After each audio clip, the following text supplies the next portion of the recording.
Welcome to the Inspired Father podcast, where we celebrate the extraordinary journey of fatherhood. I'm your host, Wesley Rhoads. Join us as we bring heartfelt, empowering stories from fathers all around the world, the joys and challenges to the triumphs and lessons learned. This podcast is a beacon of inspiration for every dad out there.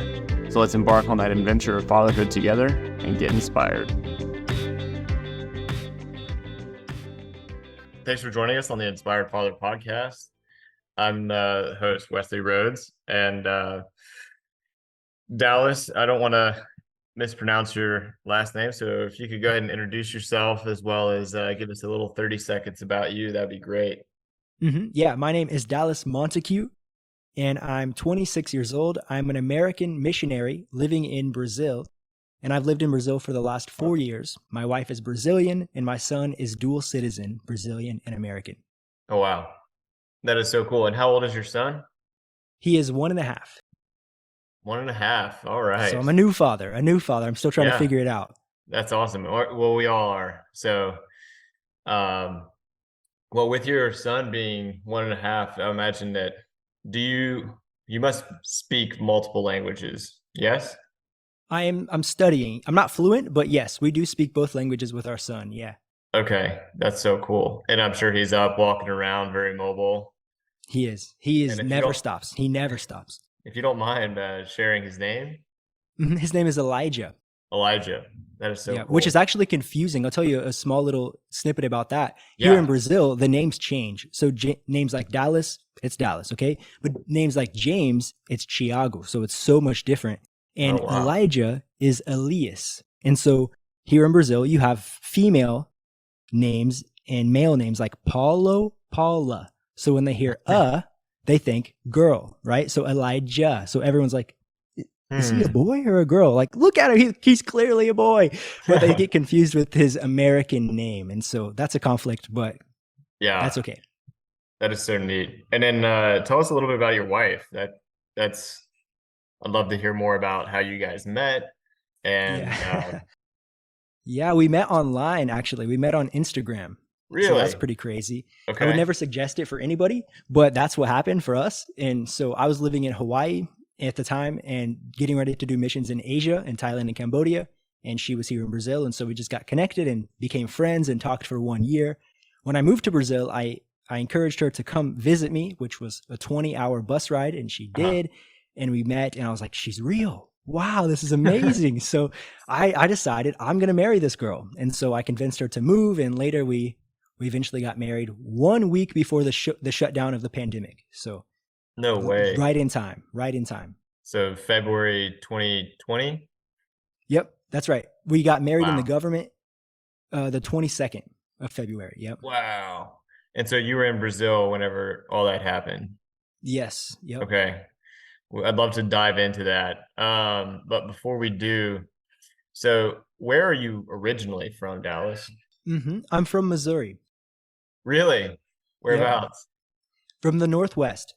So like 2 hours from Kansas City, 2 hours from Des Moines, Iowa, and 2 hours from what's the other? Yeah, that's it. I've been gone for so long, I can't remember. I don't even remember America anymore. My father is actually from Missouri. He's from a little town called Sedalia, Missouri. Sedalia. That's probably down, right? There's another town called Clinton, Missouri. It's close by. But yeah, that's you don't hear that. Yeah. People. My family's still there.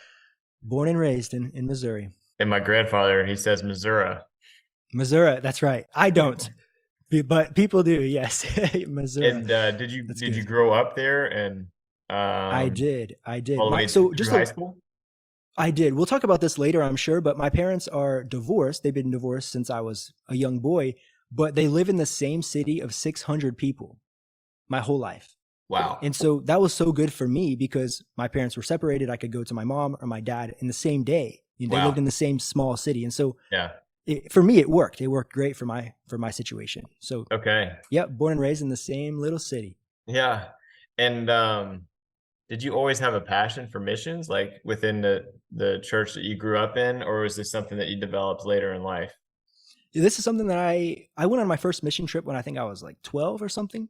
Oh, wow. That kind of just like piqued my interest. But I actually went into an addiction of drugs and alcohol whenever I was growing up as a teenager. And so shortly after that mission trip, actually. And so I was a drug addict. And so my life was in a horrible place. And so through my addiction, I found Christ as my savior.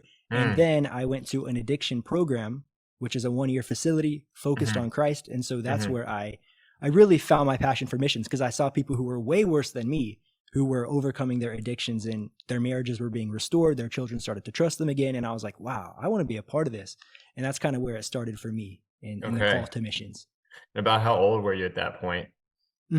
I started using when I was 16, and I went into this program when I was 19. So it wasn't a long time, but long enough to destroy a lot of relationships and hurt a lot of people, Yeah.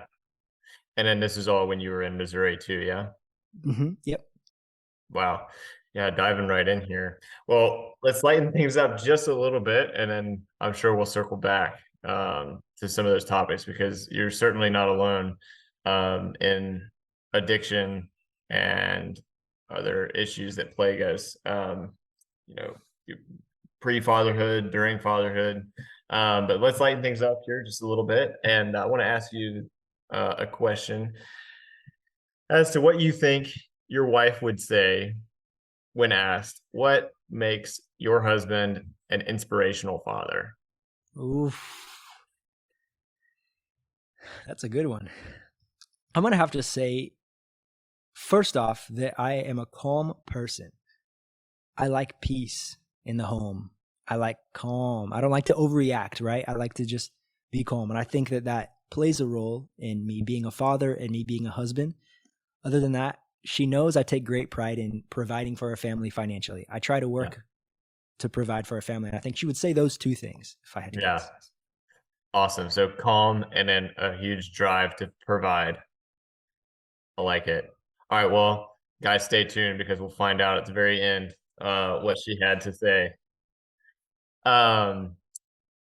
So let's dive right back into your early life.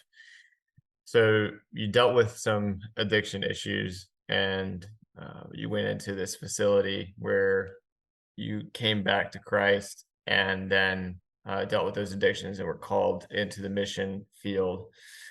Was there anybody that was that God sent to be very instrumental in that process, that has really been a leader or a mentor to you to get you to where you are today? One of my grandmas, she always had devotionals with me. Even when I was in my addiction, she would call me over and be like, Dallas, we gotta read the Bible today. I'm like, Grandma, I'm gonna go use drugs, but okay, let's do it. And so she would always you just would be that invest in me. candid with her? Really? Yeah. Oh, wow. No, I wouldn't tell her that. No, okay. Sorry, I misunderstood you. No, I wouldn't tell her. I thought I was very good at living a secret life, right? I was kind of one of those guys. I was trying to be who I needed to be in the moment. Yeah. Right? So I would happily go over to my grandma's house. All right, Grandma, let's read the Bible. Let's do this. But I knew I was going to go do that the same day, right? Yeah. To put context there. And so she always just poured into me, and she always saw the best in me. And she always said, you're going to be somebody special one day. God's going to use you. Things like this, that I really believe that she was speaking the truth, but I just didn't know it at the time. So I would have to say my grandma. Yeah. Okay. And then tell us about, I'm sure she understood at some point that you were abusing, and that especially once you had to go into the facility where it sounds like you clean things up.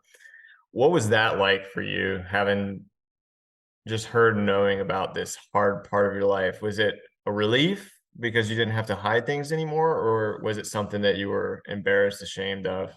I was definitely embarrassed and ashamed of it because my parents my family and everybody around my community found out that I was using because of my criminal background. I got in trouble with the police. And so it was literally in the newspaper, like Dallas, blah, blah, blah. And I was like, oh no, I was so ashamed in that moment. And it didn't stop there. Things of course got worse, and it happened again and again, but I was ashamed for a while about this secret life had been found out, Yeah. since then, have you developed kind of like a mission statement or a mantra, an ethos that you now live every day by? Wow. I think that this actually, I think I decided this a couple months ago of what this is for myself and for what I want to establish in my family. And it's seek the kingdom Seek the of kingdom. God, Okay. teach the kingdom of God to Okay. my children, and live the kingdom of God. Like those are the Okay. three things that just I want to seek God, I want to teach my children and my wife, and I want to live it. Those are the three things that I just have to establish my family. Okay. I like that. Seek, teach, live.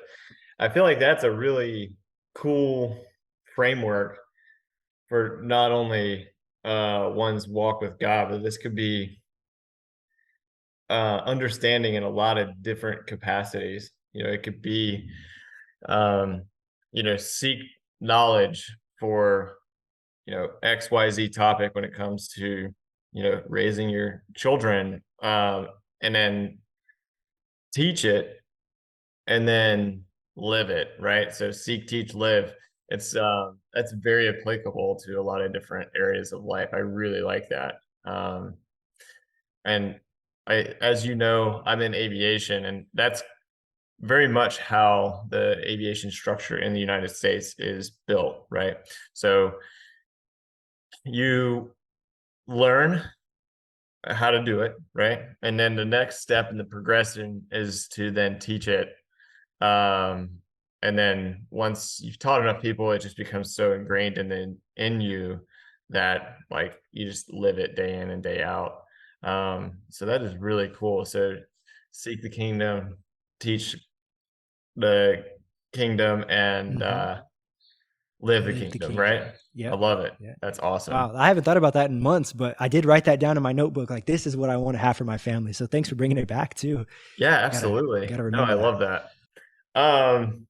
So that being said, me being a new father as well, my kids are a little bit younger than yours. Not by much, but a little And bit. you have twins, right? You I have do. twins. Yeah, one boy. Kudos to you. Thank you. Kudos to you. Thank you. I can't imagine it any other way now. But each person has their And just own just a question for reality. myself: do twins run in your family? My Was this bound to wife's, happen? yeah, it Your wife's does. family. Yeah, deep. So my wife's mother is a twin, and then my wife's brother and sister are twins.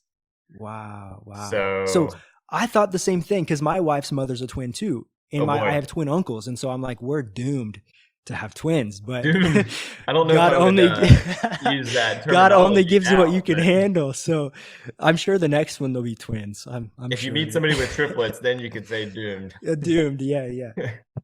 um, but yeah, so what do you hope that other men can take from this conversation that we're getting ready to have, and then be able to apply into their own lives? I would say that as men, we take great pride in providing financially for our families. But something that I'm learning this year is you can't just focus on providing financially. You have to provide spiritually, Mm, emotionally, physically, all of these different areas that really make up the home. And so I'm learning that hardcore right now, and I'm struggling and I'm working on it, but I'm really trying to make those other things a priority, not just providing financially. absolutely. And so I hope that Yeah, that's what people can at least hear that today and think about that, how they're right. providing for their family. Yeah, so I like the way that you reframed that as continuing to provide for the family, because a lot of people they differentiate between, they'll say work-life balance, right? Mm-hmm. As in like when I'm working, I'm providing, but then when I'm at home, it's something else, right? Mm-hmm. But you're 100% right in the terminology that you use, that you are providing, even if you're not providing in a financial capacity. Mm-hmm. Because oftentimes those non-tangibles, we'll call it, Mm-hmm. provide a lot more for your family than just the income that you're bringing in. And then you're in a very interesting field where not only is your work providing, but I would imagine that you're getting a lot of just super valuable insights from people in the line of work that you do. So just to sum that up a little bit, you're hoping that other men will be able to learn how to provide in multiple different capacities besides Yeah, just I think financially. just like unconnect from only providing financially, because Yeah. providing financially is important. And I'm the Right. type of guy, I want to balance I want to juggle all the balls. I don't want to just focus on, oh, I'm not Mhm. providing financially right now, so I'm going to focus on this. Like I'm going to do Right. whatever it takes to do all of them. Right. And so for me, I had to face that where my wife was like, hey, you're working way too much. Like Yeah. we're hungry here. Like Yeah. spiritually, we're Sure. hungry here. You need to lead us. You're not present Mm. with our son. And when you're here, you're on your phone or you're on the computer. Like you need to be here. And so I had that like Mm. rude awakening, I would say. And so I'm pretty stubborn, as you can see from my addiction. Things just kind of have to be in my face for me to change. Yeah. And so she's like, hey, something's got to change. And so that's kind of what started that process for me. Right. Yeah, and then like another episode with Jason Grizzy, he was talking about there's times of life where things will seem unbalanced to one capacity or another. So there are cycles in life where your work financially is going to take precedence over these other areas. But then hopefully, whenever that you get into a time of change where you're not called on so much by your work, that you're now able to kind of put work to the side and then unequally balance life over towards the family spiritual side, and then family like playtime side, and or just building the relationships that you have with other people, friends, mentors, and those that can continue to hold you accountable.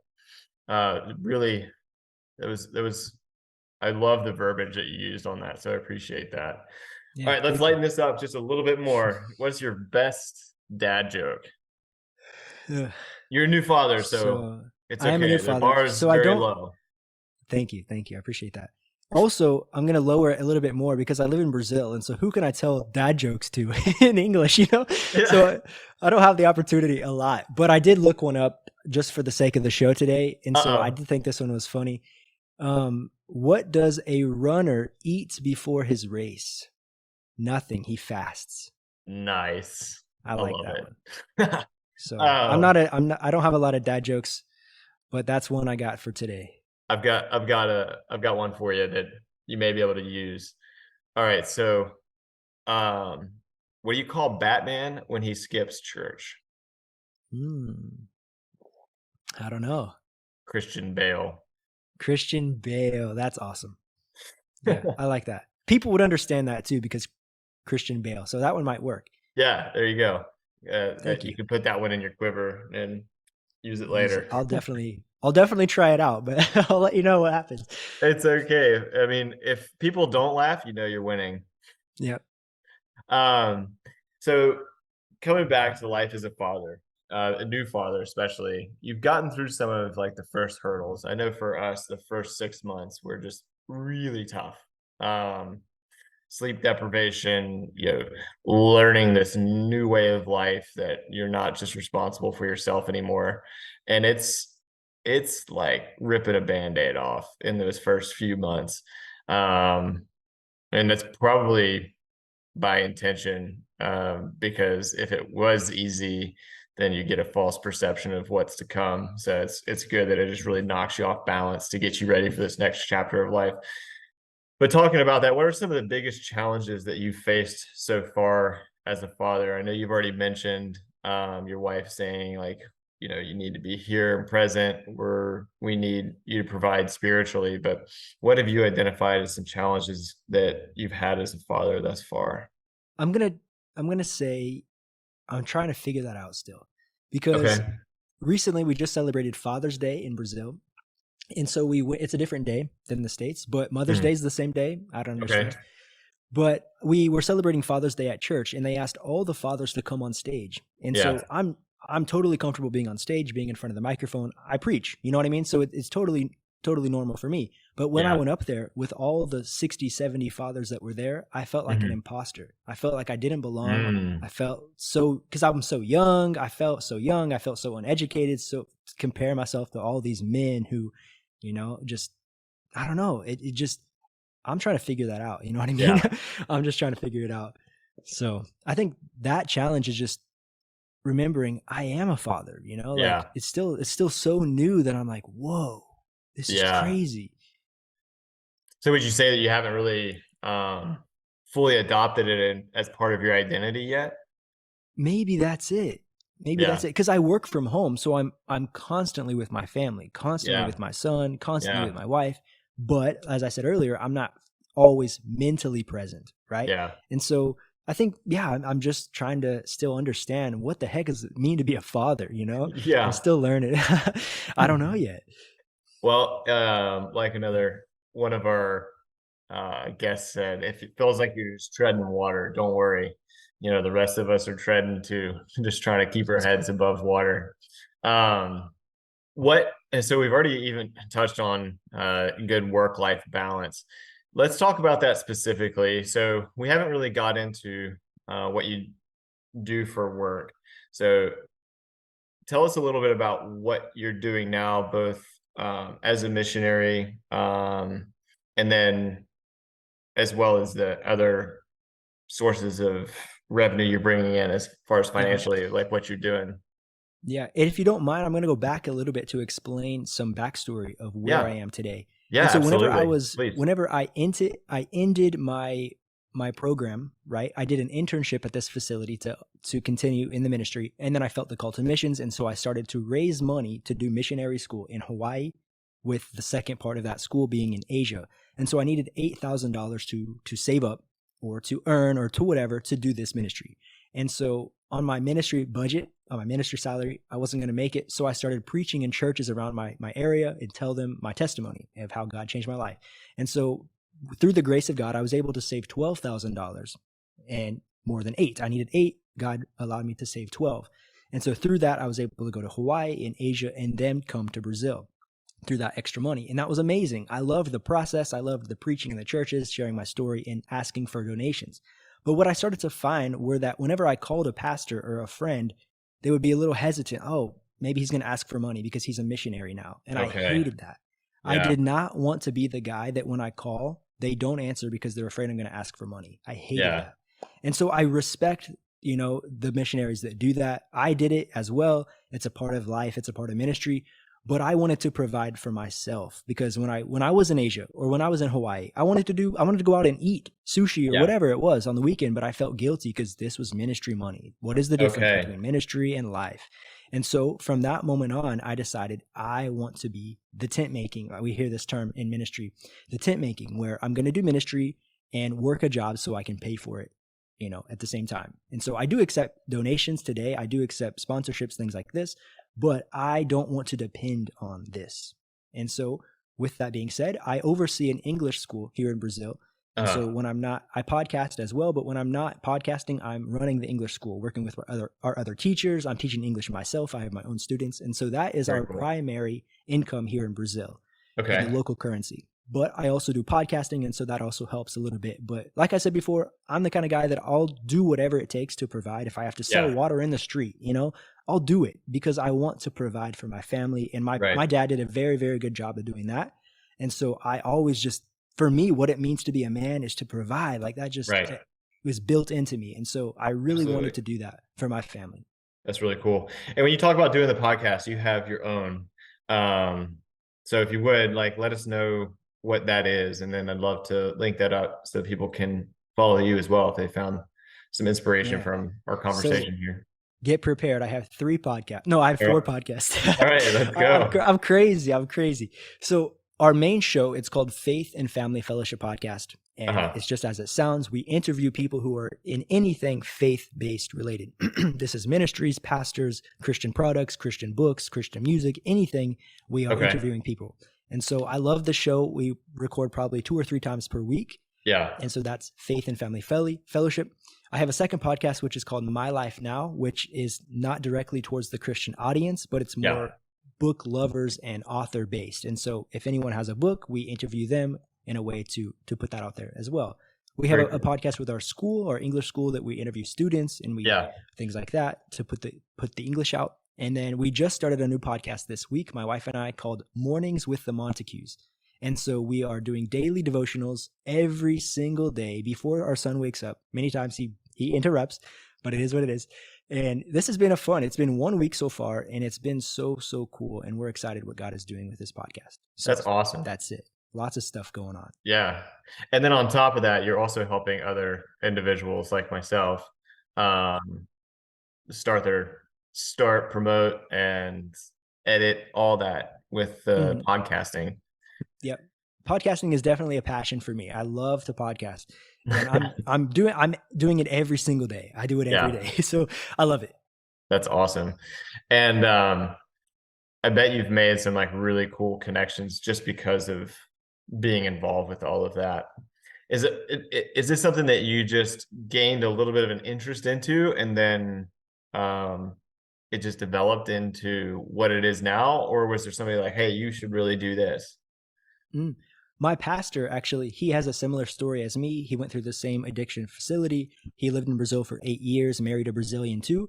And so he also started the English school that I'm managing today. And so we've had this really good connection. And one day he's like, hey, I'm going to start a podcast. I think you should be a host with me. And I'm like, sure, I guess so. I've never done it before. Why not? And so that started like 4 years ago. We started just recording audio episodes, and then we started interviewing people, and then he just disappeared. And he hasn't been on an episode in 200 episodes. Oh boy. So I don't know what's going on. I'm just the host now. And so that's how it started.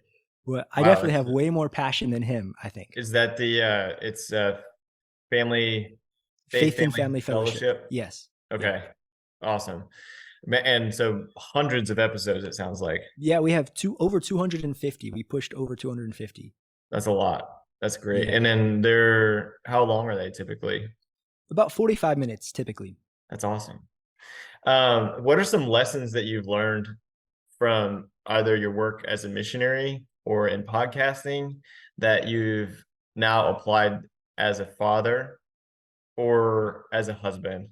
I think we have to be very intentional of the words that we say. Like I'm very intentional of what I say to my wife, what I say to my son. And I think that's what I've learned from podcasting and through ministry is that people are listening. And so what I say, I have to be very cautious, not careful, because sometimes you have to say things that people don't agree with, but you have to be cautious of the way that you say things or the way that you present something to people. Interesting. Yeah. So when I was talking to John McGuire, he was saying that, he sometimes will raise his voice, and, it depends on the energy that you have behind that whenever you go to discipline your children, because sometimes, like becoming a father, ripping the Band-Aid off, you need something to kind of like knock you off balance a little bit so that you can reshift your mind to be able to receive the message. And, for some people do that differently. But the intention behind what you're saying is very important. But are you saying that also the words that you choose to convey a message are also important, or is it more the energy? I think both. I think both come into play, because I could say something to my wife with a good heart, but the wrong energy, and it's miscommunicated. Okay. Or I could say, in the opposite way, or I could say something with the right energy. I don't know what the opposite of that was, but yes, I think it's both. I think it's definitely both, because I want to choose careful words to say. Maybe I am disciplining my son or telling my wife something, hey, that's messed up, but using the right words to portray it. Right. Yeah, that makes sense.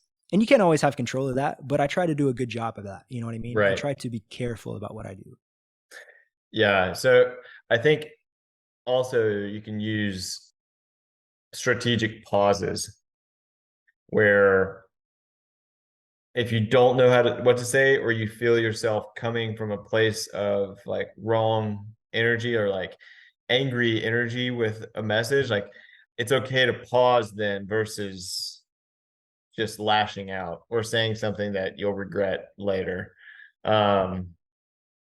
So using those strategic pauses to kind of figure out what you want to say so that you convey your message in the right way, and you don't automatically put that other person on defense, hurt somebody's feelings, or it could go as extreme as like ruining a relationship if the wrong things are said.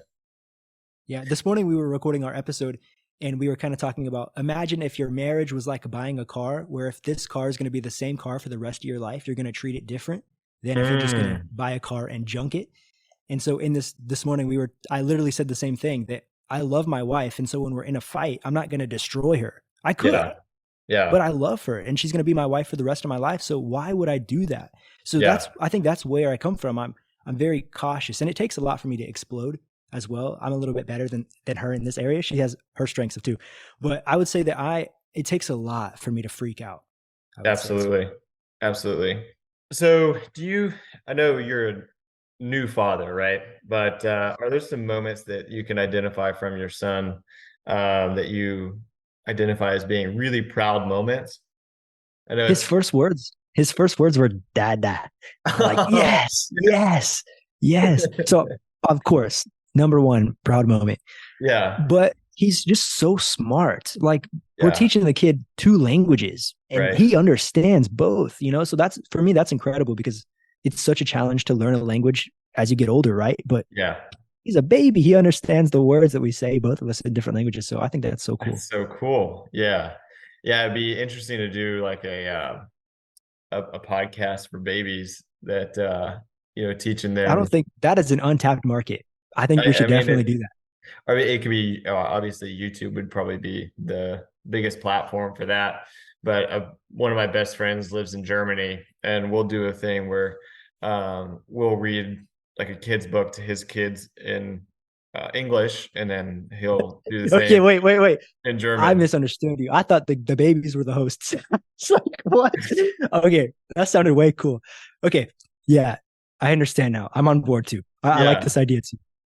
Yeah, so I mean, you could literally just be reading kids' books, and then the kids could be watching. I know a lot of parents aren't wanting to like introduce technology, but that seems like a pretty wholesome thing. That for me, that makes way more sense than the baby hosts. That would be cool though. That would be cool though. I saw a funny thing about baby fitness class, that it's baby led fitness. Awesome. Yeah, that'd be funny. Speaking of that, I'm part of a group called F3, which is really funny. We had a conversation over this before, because it's kind of the same as your podcast title, but it's Fitness, Faith, and Fellowship, or Fitness, Fellowship, and Faith. And like this morning, we met at 7:00 here in my local town of North Carolina, and I actually took the kiddos with me in the stroller, and they love it. And there's like 30 guys show up, and we're all just doing like boot camp style workouts. And then the kids are, just sitting there in the stroller, like having fun, watching us act like goofballs, working out. And but then it's cool because we really get to fellowship as a part of that. But just the energy that comes from like bringing the kiddos, like you just really puts smiles on people's faces. So maybe there's something to that. I like that idea. With being a new father, what are some of the biggest challenges that you faced as a husband? So when it like shifting from, okay, no kids to now we have children, with that change, was there any big challenges that you faced with your wife? Something my dad told me after my son was born was that your son's going to have he's like, be aware, Dallas, your son's going to have a special connection with your wife because she gives him food. It's like his mom, all these things. Yeah. And he was like 2 days old. And I was like, Dad, I haven't even seen him because COVID, he was born during some COVID pandemic restrictions. And so I literally couldn't see my son for 3 days, the first 3 days he was born. Wow. So that's stressful. But through that process, he was saying these things. And so I would say just that lack of being able to be intimate with my wife on a personal level. Yeah. Not sexually, I'm not saying that, but just like he's always there, And so when we want to talk about something or discuss something like, oh, the baby's sleeping or he's trying to drink or whatever it is, like when it's sometimes I just want to say something or maybe he sleeps between us. We're trying to work on that. Okay. Horrible doom. That's what I'm saying. Like if you have twins, could be 2 twins. There's in my no bed. room in the bed. We had to figure it out. No. It literally wasn't an option. So so things like this, where he's just literally there. And so that's totally cool. That's why I had a son. I want him to be around, but I think that just figuring out when we can have those conversations, when we can be together, and like today, it's Saturday, he's at his grandma's house. And so that gives us some time to record some extra podcasts to, spend some time together. So that helps, That's awesome. And so what is something that your wife is really good at when it comes to parenting that you might find yourself like very weak? Obviously, besides like the stuff that she's only capable of. But is there anything that you find is like, man, if I didn't have you, I would really be struggling with with this? One thing for sure, the best thing I ever did with my wife was watch Master Chef, because she became so motivated to cook amazing things. And so she takes great pride in what she provides us for food. And so she's not going to feed us something with a bunch of sugar. She literally stopped buying sugar 8 months ago and hasn't bought sugar since. So she wants to give us healthy food. She takes great pride in this, and she does a great job of that. And so that alone, if I didn't have her, I would be eating junk. I would probably not eat. You know what I mean? Like, she is awesome in this area. And so that's just one that comes off the top, but she has a lot of strengths. Yeah. I need her to balance me out. Yeah. That's interesting. So yeah, nutrition is a really big one for my wife and I, especially with the kids, and, feeding them like really wholesome, healthy food. So that's cool that we're not alone in that. And then it's hard to touch on that also, if I can. Yeah. My wife, she's the type of person, like, we never ever bought baby food, not once. Yeah. And so she never has, like, she's very, very careful about that. So she always gave him these healthy foods from birth, Yeah, we would always, like, in the very beginning when they were introducing him to solids, just puree, like steamed sweet potatoes, and then puree them up in the blender, and instead of buying baby foods. There are some good ones out there, which is really neat. If you're going on vacation or whatnot and you don't have access to the same tools that you have at home. But it's good that you guys are putting a big emphasis on nutrition. And my wife is currently reading a book. I've already finished it. It's called The Dental Diet. It's a really interesting book. I'd highly recommend you read it. There's some interesting concepts in there. It's on like oral development for human beings, and how a lot of things with like our dental health stem from lack of nutrients that we get during childhood. So to help like your mouth and airways develop correctly, if you're eating the right foods and nutrition, you can prevent a lot of things like braces and that type. So it's a very interesting book. What would you say to the following question? Why is your wife an inspirational mother? Wow. Why is my wife an inspirational mother? She adores our son. And she wants to be with him all the time. Like, from my American mindset and her Brazilian mindset, we have so many differences, but so many similarities. And in this way, in my mind, both parents work in America, right? It's just the American dream. It's totally normal. Right. But she has this desire. I want to raise my kids. I want to teach my kids truth. I want to teach my kids how to do this or do that. And she wants to do that. And so at first it was like a little conflict. I'm like, you need to work. Like, this is what women do. Like, they raise the kids and they go to work. And she's like, I don't know if I want to do that. I think God is calling me to be with my son. And so she does work. She also teaches English, but she spends a lot of time with our son. And that's amazing. Because for me, when I spend time with my son, there's a lot of responsibilities out there floating around. I gotta go do this. I gotta do this. But she just spends time with our son and is really careful about what she teaches him. I think that's cool. That is really cool. So it sounds like she's really inspired to spend a lot of time with, and then pass on the right teachings, and not to miss those times because she's forced to work or has other obligations. That's awesome to hear that. What do you think that you excel at as far as being a husband? What do I excel at as being a husband? Making my family laugh. All right. I don't have dad jokes, but not yet. I don't have not yet, but I'm really intentional about making my family have fun. Like Okay. maybe I'm working all day, but if I have 5 minutes of break, I go down and make my son laugh. That's my goal. Yeah. Make my wife laugh. I take these little moments so precious, and I want to make my son smile and make him laugh, or Hmm. my wife too.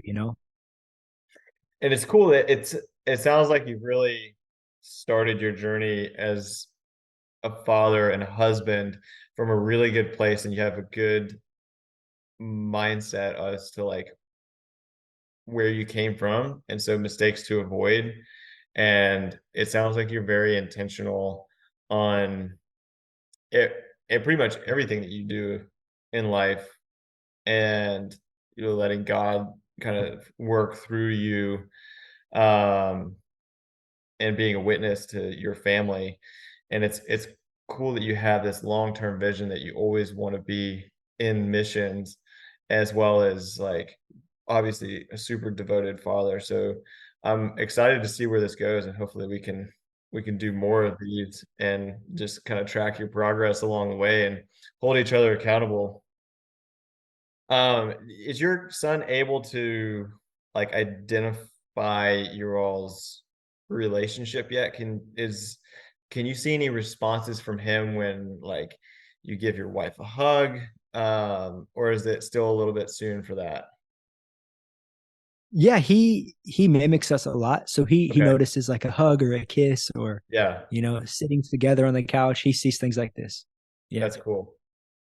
Yeah, Because I'm I think it's wondering. also he has that advantage because we're always together. We Yeah. all work from home, so we're always together, and so I think he sees us together a lot. Can that be challenging to where it feels like you don't have your own space? Or are you pretty intentional about making sure you're not in each other's space all the time? That hasn't been a conflict. Okay. That sounds strange, but I haven't had that moment very many times where I'm like, man, I got to get out of here. Yeah. I don't have that often, because I think because I am working in my office, or sometimes downstairs with my family, but I feel like I have that time away even though I'm home, if that makes Okay. sense. But I don't really have that need, like I need to get out of here. Yeah. For me, it's okay. I enjoy to be around. So most of your work happens from inside the home. Is that correct? Yes, yes, Okay. from working standpoint. But What about ministry, as far that's as missions are concerned? yeah, missions, that is definitely in the church. And so that's another thing, that whenever I was in Asia, we were doing ministry in the streets and in Hmm. Hawaii as well.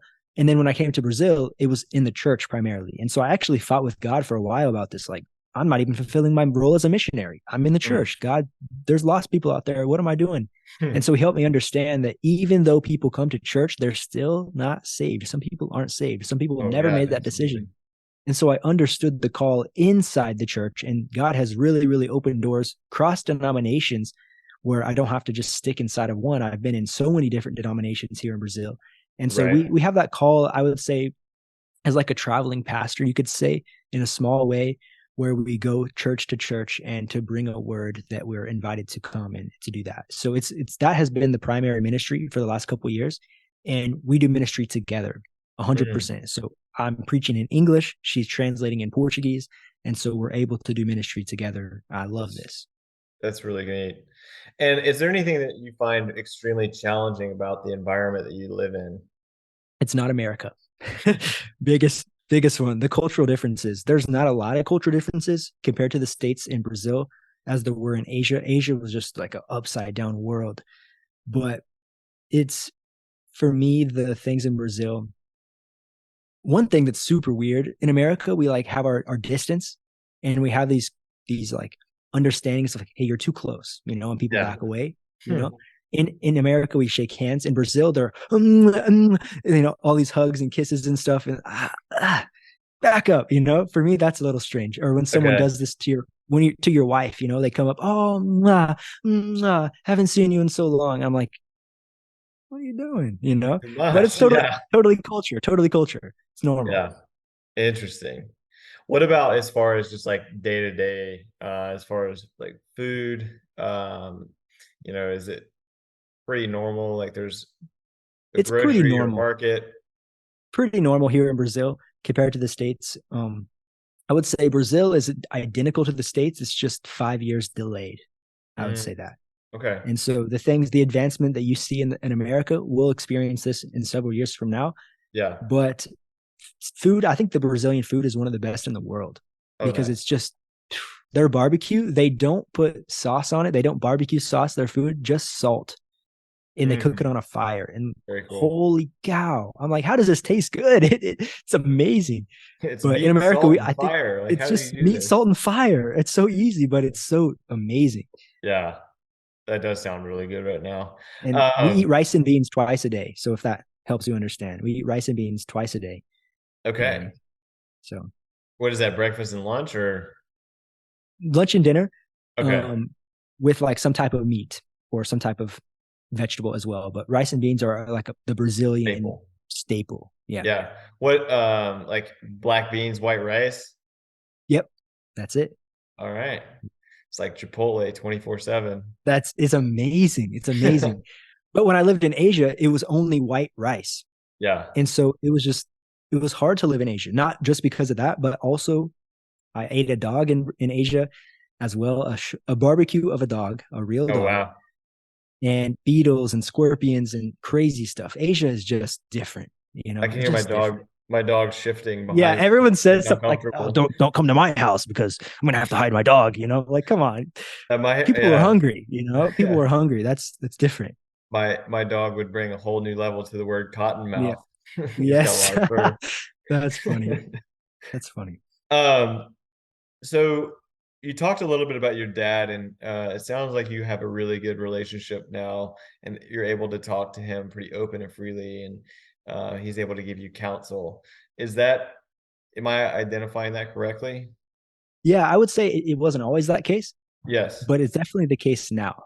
Right. And what are Yeah. some lessons that you really attribute to your father and then you hope to pass on to your son? And these can be lessons that you learned because of things that he did or because of things that he didn't do or things that he did that were, you'll say like, I'll never repeat that. Uh-huh. About my dad. So as I was growing up, as I said, my parents were divorced. So I kind of had like two homes, right? Right. Growing up, two different types of homes. And so in my dad's house, he would always discipline me in different ways than my mom did. Mm-hmm. And like responsibilities and these types of things that a teenager should have, right? But at the time I was like, my dad's crazy, makes me cut the grass, makes me do the dishes, you know, like all these things, you know, as a teenager, you're just like all these things. And then when my addiction came, he was really stern about that. Like, no way, you can't be here. You can't affect your children or your brothers and sisters, you know, like he was very intentional about that. And at the time it broke me even more because I'm like, you're my dad. You're supposed to love me. Like you're not loving me right now. You know, like this type of thing was super tough. But as I grew up and as I understood the tough love that my dad gave me, it changed. It made me the man I am today through that tough love that my dad gave me. And so I'm so grateful for the way that he did raise me and the way that he taught me so many things. And my dad owns a construction business and he builds new houses. And Very cool. I've always been, like I said, he provided financially for our family. And I always looked up to him like, wow, my dad is so smart. My dad is so intelligent. I can't believe he makes houses like this. It's so cool. And when I went to his job site, I was, you know, the boss's son, you know, this types of things. So I always loved this, that my dad was just, he created something out of nothing. And I love that. And so even in my way, I don't have that building intelligence that my dad has, but I adopted that same principle to do whatever it takes to provide for my family through his, he always worked hard. And I thought that was awesome. I look up to that a lot. Work ethic and huge work ethic. And I've already, just in my short experience from knowing you, like, I know you're going to pass that down to your son. Just because it's very ingrained and you'll make sure that he's able to see you working, providing, and that he'll understand those concepts from a really young, early age. What are you currently most grateful for? Right now, I would have to say my new podcast with my wife. Okay. Because it's a new challenge that we've taken on, recording a podcast every day. It's a lot of work. It's a lot of dedication. Video? Video. Perfect. Video. But I would say just 1 week doing it, I feel spiritually stronger. Okay. Like it's not anything special. We're just doing devotionals together. We're working through this devotional Bible that my dad gave me during our wedding. And so it has a devotional every day, and we're just working through it. And so it's super, super cool, but it's so simple. But I feel so strong after it, and I feel so purposeful every day. Start my day with that. It's so good, so good. That is great. So, your devotional podcast, and then it also is like, because you're doing it in podcast format, I imagine that in and of itself, you've made a commitment to those who are following that. Hey, I'm going to do this daily. So it makes it harder to stop. Yeah, it Because does. you have accountability to people. Mm-hmm. And then your wife is a part of that. So as a result, like, you all get to spend really good quality time together. Mm-hmm. It's really, Yep. I like how you did that. Well, what do you hope that you can improve on as a father moving forward? Mm-hmm. We talked about this many times, that work-life balance, just trying to be, when I'm present, be present emotionally. Mm-hmm. And that's, I think, my biggest problem right now, is because I have put a lot of responsibilities on myself. And so just trying to, no, your problem is not my problem, Mm-hmm. and I've really, I make every person's problem my problem when I'm working. And so just realizing, hey, your problem is not my problem. Today it's Saturday. I'll see you Monday, trying to just make those spaces Right. where I'm physically, emotionally with my family. I like that. And has there been a time yet? I know as missionaries, And of course, that is work based, not ministry based. Ministry based. If it's Saturday and I get a call, I'll go. And that's different. So I want to clarify. right? So as a missionary, has there been any times where you personally, or you and your wife, or you and your family have been in any sort of like hostile situations, or like danger of any type? It's a great question. We used to live in a city with 13 million people. It's Sao Paulo, Brazil, and it's one of the biggest cities in the world. Okay. And we lived in a smaller city outside of the big city where there were more witchcraft than Christians in this area. And so we lived there for about 2 years, and we were purposeful. We were doing ministry. We were in the streets doing evangelism, these types of things, preaching in the churches. We were pushing back against this, because the people that lived there were so comfortable with them being there too, with the witchcraft. And so I kind of went into the church like, hey, this word, macumberas, this word witchcraft, why is this too comfortable? Why are we so comfortable with this? Why don't we do something about this? And so that was kind of like the heart of my message, to bring, let's pray, like, let's be intentional. That was kind of the message. And so through that, they did not like it. The people, the witchcraft did not like it. And so they started to do incantations on our family. And we experienced a lot of things. It sounds made up. It sounds fake, but we had cattle, we had ducks, chickens, geese, all the things that we had living on that farm. Every single thing died. Our dog, our 2 cows, our chickens, our ducks, our plants died. Every single thing happened. This stuff. And so my wife was pregnant at the time, and we're just like, this is too crazy. Like, maybe we should go. Maybe we should move to an apartment in the city, at least for the birth of my son, type of thing. So we were a little worried about that. And we learned a lot about spiritual warfare in this time. But it just sounds so fake. It sounds so made up when we tell that story, because it's like, seriously, everything died. Literally, everything died. Everything. Wow. Do you think that that was like a spiritual thing, or like somebody was legit both sabotaging both you, yeah, like definitely both. But they were doing witchcraft against us, and we knew some of the people in the community, and they were incantations of death on our family. And so as a result, everything incantations died. of what? Of death. What does that even mean?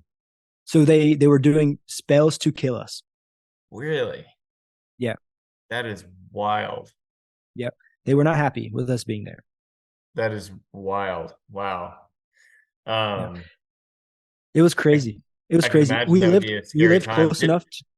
We lived close enough to their hubs where you can hear them doing their witchcraft rituals and chants and stuff. It was wild. I don't regret leaving at all. It was that is super scary. crazy. Yeah. Yeah, I mean, that's so far removed from anything that I've been exposed to ever. It's hard to fathom that, but that's a real thing. And so now that you're a father, if you got into a situation like that, do you think you would handle it now differently, or probably handle it just about the same?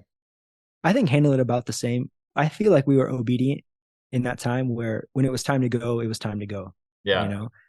But I think we could have prayed against it more, taken some more spiritual actions. We didn't do that as much at the time because we're kind of uneducated in that, I think, but we right. learned a lot through the process.